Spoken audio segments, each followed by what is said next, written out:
साहब ने क्या अपना बयान रिकॉर्ड करवा दिया है, क्या कुछ कार्रवाई हुई आज कमरा अदालत के अंदर, क्या कुछ होता रहा, तफसीली तौर पर हमारे व्यूअर्स को बताइएगा। जी, आज एक्चुअली ऐसे हुआ कि खान साहब को बुलाया गया था तोशाखाना वाली प्रोसीडिंग में जज हुमायूं दिलावर साहब की कोर्ट में, और प्रोसीडिंग्स उसमें ये थी कि एक क्वेश्चनर जो होता है 342 के 342 CRPC जो है ज़ाब्ता फौजदारी के बयान रिकॉर्ड कराने होते हैं, उसके अंदर क्वेश्चन किए जाते हैं और उनके जवाब दिए जाते हैं। थ्रू आउट जो ट्रायल चलता है उसके टॉप एंड होता है, और उसमें 35 सवाल नामा दिया गए थे इमरान खान साहब को, और उसके ऊपर 35 के 35 के ऊपर इमरान खान साहब ने जवाब दिया, बड़ा थॉरली और कॉम्प्रिहेंसिव जवाब दिया। और आपने देख लिया ऑलमोस्ट 2 से ढाई घंटे इस प्रोसीडिंग्स के अंदर वो उन्होंने एक एक लफ्ज़ एक चीज़ एक्सप्लेन की, सारी एविडेंस जो सारा मवाद इसमें इकट्ठा किया गया था इनके अगेंस्ट उसको नेगेट किया, उसके जितने कानूनी पहलू थे, जो उसके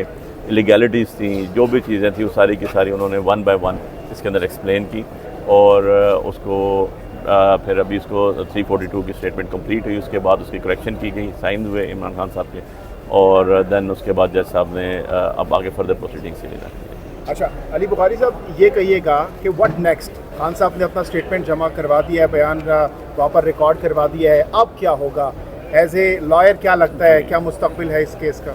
देखें, इसमें 2 चीज़ें हैं। एक तो ये है कि खान साहब ने एक क्वेश्चन का जवाब दिया था जो मेरा ख्याल 34 या 33 या 34 क्वेश्चन था कि कोई आप अपने हक़ में कोई गवाह पेश करना चाहते हैं, इसको उर्दू में करना चाहते हैं। इसमें खान साहब ने कहा था जी हाँ, मैं अपने हक़ में गवाह पेश करूँगा, मैं अपने हक़ में गवाही पेश करूँगा, विटनेसेस एविडेंसेस प्रोड्यूस करूँगा। तो अगर तो एविडेंसेस प्रोड्यूस होती हैं तो डेफिनेटली फिर वो उनके एग्जामिनेशन इन चीफ होगा, उसके बाद फिर उस पर क्रॉस होगा और देन आएगा। एक तो ये पहलू है।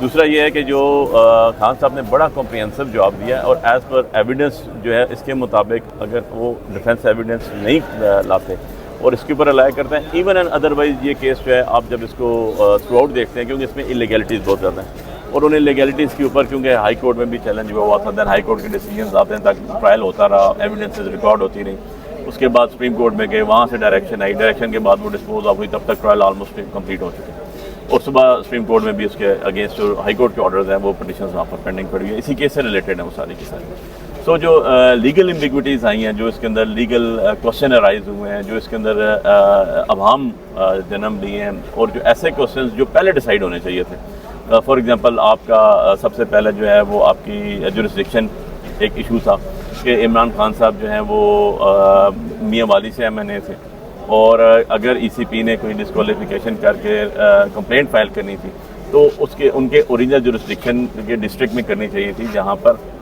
से वो MNA मुंतखब हुए, क्योंकि डिस्क्वालीफाई आपने किससे किया? मेंबर ऑफ नेशनल असेंबली से, तो वहाँ फाइल करनी चाहिए थी, वो नहीं डिसाइड हुई। दैन उसके बाद मेंटेनेबिलिटी थी, उसके ऊपर डिसीजन थे, ये सारी चीज़ें पेंडिंग थी, और इन पेंडिंग चीज़ों के अंदर रहते हुए ट्रायल हो गया, तो एम्बिग्विटी तो एक जन्म ले गई, और ये आगे जो भी फेट होती है इसकी, उसके अगेंस्ट अपील फाइल होती है जिस साइड से भी, तो ये चीज़ें तो कंसिडर होंगी। तो ये तो नहीं हो सकता कि वो पार्ट ऑफ फाइल बन चुकी हैं, वो एविडेंस का हिस्सा बन चुकी हैं, वो रिकॉर्ड का हिस्सा बन चुकी हैं। तो जब कोई चीज़ रिकॉर्ड का हिस्सा बन जाती है तो वो ऑफ एंड ऑन आप जब भी जाएंगे हाई कोर्ट में, उस अपीलेट कोर्ट में, इवन सुप्रीम कोर्ट में, सुप्रीम अपीलेट अथॉरिटी जुरिस्डिक्शन के तहत भी जाएंगे, तो वो रिकॉर्ड का हिस्सा होगी। जब भी कोर्ट मंगाएगी तो रिकॉर्ड को पढ़ेगी तो वो ट्रांसपेरेंट होगा, वो अपना आप बताएगा। सर ये बताइएगा कि एक तो ये कि क्या कोई सेक्रेटरी के हवाले से भी कोई बात हुई, दूसरा ये कि ये जो तहफ़ की तफसीलात है जो इलेक्शन कमीशन की तरफ से खाना शामिल ही नहीं था, लेकिन इमरान खान अगर तफसीलात देते भी तो कहाँ देते, इस पर क्या बात है? देखिए, ये तो एक लीगल एम्बिग्विटी है ना, मैंने जैसे जिक्र कर दिया, मैंने एक अल्फाज में सारी चीज़ें कवर कर दी थी कि बहुत से लकूनास हैं। अथॉरिटी, किस अथॉरिटी के तहत फाइल हुआ, क्या अथॉरिटी के पास ये पावर्स थी, सिग्नेचर मैच किए नहीं किए, जो लॉ प्रोवाइड कर रहा है उसको उन्होंने फॉलो किया है नहीं किया, ये सारी की सारी चीज़ें जो हैं इसी के ऊपर आर्गूमेंट्स होने हैं अब, क्योंकि ये पहले डिसाइड होना चाहिए था लेकिन नहीं हुआ, विच क्रिएट्स एम्बिग्विटी में से कि वो एक बर्डन है, वो अब डिसाइड होना है, कोर्ट ने करना है, क्योंकि अब जैसे कल की डेट दी खान साहब के एविडेंस के जो उन्होंने प्रोड्यूस करनी है उसकी लिस्ट के लिए, फिर उनको बुलाया जाएगा।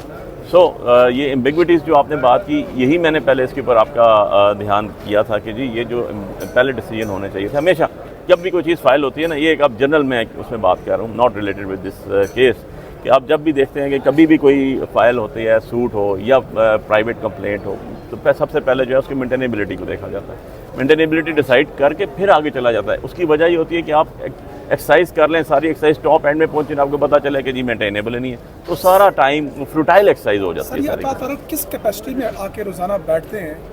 ना तो वो फरीक है तो इलेक्शन कमीशन है, और इस पर कोई एतराज़ आप लोगों ने नहीं उठाया? ये तो उनको बताना चाहिए कि वो उस कैपेसिटी में आके बैठते हैं, और उनको एक्सप्लेन करना चाहिए कि वो यहाँ पर किस कैपेसिटी में आते हैं, क्यों आते हैं, और ना वो कंप्लेनेंट हैं, ना वो विटनेस हैं, ना उनकी कोई एविडेंस है, अब ना वो ECP के मुलाजिम हैं।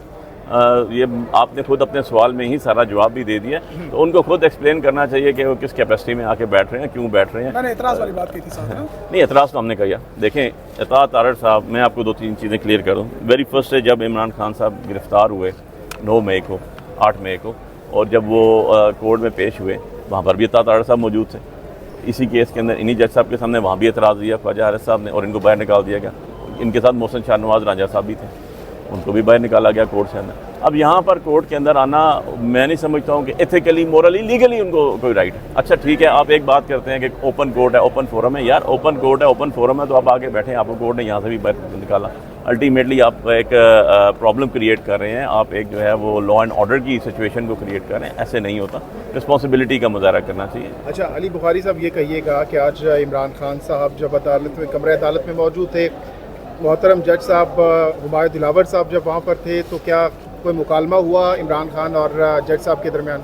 नहीं, आज तो मैंने कोई मुकालमा नहीं सुना जी, इनफैक्ट, क्योंकि आज क्वेश्चनर थे, वो आए और क्वेश्चन स्टार्ट हुए, और उन्होंने इमरान खान साहब ने एक एक क्वेश्चन का जवाब दिया। उनका स्टैनो था, वो टाइप कर रहा था, वो एक एक क्वेश्चन 35 क्वेश्चन थे, वो सारे एड्रेस हुए, आप सारे भी वहाँ मौजूद थे। उसके बाद जो है उनके 15 मिनट का जज साहब ने ब्रेक दी कि इसको करेक्शन कर लें। करेक्शन करने के बाद दोबारा उन्होंने आए, उन्होंने खान साहब से पूछा आपके स्टेटमेंट है, साइन किया। रवैये से मुतमईन थे आप, क्योंकि रवैये पर आप लोगों का लेकिन जी रवैया मैटर नहीं करता जी। मैं कहता हूँ तो हमेशा कि जज नहीं बोलते, उनका कलम बोलता है, कॉन्फ्रेंस की उनके कलम बोलते हैं। कहा गया कि आप लोगों ने देखिए कि वकला की जानिब से कि रवैया अच्छा नहीं होता। देखिए मैं दो चीज़ें हैं, इनके दो को आप सेपरेट रखें। नंबर एक बात यह है कि मैं हमेशा कहता हूँ कि आप जब इंटरनेशनल दुनिया की बात करते हैं और सिविलाइज्ड लोगों की बात करते हैं, वहाँ पर एक चीज़ ये होती है कि जज नहीं बोलते, उनके कलम बोलते हैं, नंबर 1। और दूसरी चीज़ ये होती है कि याद रखिएगा, कहते हैं कि justice is blind but it can see in dark, कि उनको ये भी पता होता है कि बिहाइंड द कर्टन इंसाफ के तकाजे पूरे करने के लिए क्या करना है। कब तक वाइंड अप होता हुआ देख रहे हैं तोशा खाना केस को यहाँ से? सर ये प्रोसेस है कि कल अगर विटनेस लिस्ट देते हैं, उसके बाद फाइनल आर्गूमेंट और फाइनल आर्गूमेंट नहीं, लिस्ट ऑफ विटनेसेस जब अगर आ जाते हैं, वहाँ पर वो डिफेंस विटनेसेस की लिस्ट आती है, तो फिर उसके बाद उनको एग्जामिनेशन होगा, उनके बाद क्रॉस होगा, देन उसके बाद फाइनल आर्गूमेंट्स में जाएंगे। वो इस तरह इतना जल्दी नहीं होता। अगर ना होती डिफेंस एविडेंस ना होती तो फिर उसके बाद फिर आर्गूमेंट्स के लिए 5 अगस्त तक नहीं हो पाएगा मामला फाइनलाइज। जज साहब ने सुबह की डेट रखी हुई है, अब ये तो प्रेजाइडिंग ऑफिसर ने कोर्ट चलानी होती है। सुप्रीम कोर्ट में भी समाअत मुकर्रर की गई जी, सुबह सुप्रीम कोर्ट में BC से रिलेटेड है, तो बड़ा एक क्रूशियल डिसीजन होगा सुप्रीम कोर्ट का भी डेफिनेटली जी, कि इतना हाईलाइटेड मैटर है और सबको पता है। मेरा ख्याल है जितना मुझे पता है इससे ज़्यादा आप लोगों को भी पता है, इतना ज़्यादा आप लोगों ने इसके ऊपर प्रोग्राम्स किए, उतना ज़्यादा आपने खुद लाइव देखा कोर्ट में सारे प्रोसीजर। नाइली के लिए तैयार हैं खान साहब अगर नाइल कर दिया जाता है? देखें जी, देखें खान साहब ने जिस तरह ट्रायल फेस किए हैं जी, 180 केसेस के, पाकिस्तान की तारीख में नहीं, इंटरनेशनल दुनिया को मैंने देखा, सारा सर्च किया, इतना दिलेरी से, इतना खंदा पेशानी से, और इतना प्लान भी बनाया। अगर खान साहब नाइल होते हैं तो कौन आएगा, कौन? सर प्लानिंग वाले लोग ही नहीं हैं हम स्ट्रेट फॉरवर्ड लोग हैं, जो है और जैसा है कि बुनियाद पे चलते हैं, और तभी इमाम हमारे साथ खड़ी हुई है, क्योंकि दिलों के हाल अल्लाह जानता है और हमारा दिल अल्हम्दुलिल्लाह साफ़ है। हम पाकिस्तान के लिए खड़े हुए हैं, पाकिस्तान के साथ खड़े हुए हैं, पाकिस्तानियों के लिए खड़े हुए हैं।